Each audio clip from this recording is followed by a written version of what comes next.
Здравейте, български приятели, и поздрави на всички, които говорят български у нас и по света. Днес ще ви представя приказката с един куршум, два заека. Имал едно време един генерал, който бил особено добър в ездата и стрелбата с лък. Един ден той придружавал царя на лов в степта.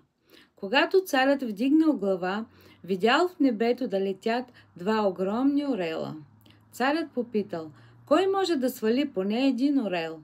Всички наоколо видели колко високо и бързо летят птиците и не посмели да отговорят. Генералът казал: аз ще опитам. Той опънал лъка, насочил стрелбата към небето и със свистене я пуснал. В този миг и двата орела паднали на земята. Уау! С една стрела ударил два орела. Текста, който ви прочетох, можете да намерите в коментарите. Тази приказка, освен на китайски, с пинин и на български, е преведена и на руски, френски, английски, италиански и немски. Благодаря ви за вниманието. До следващата седмица.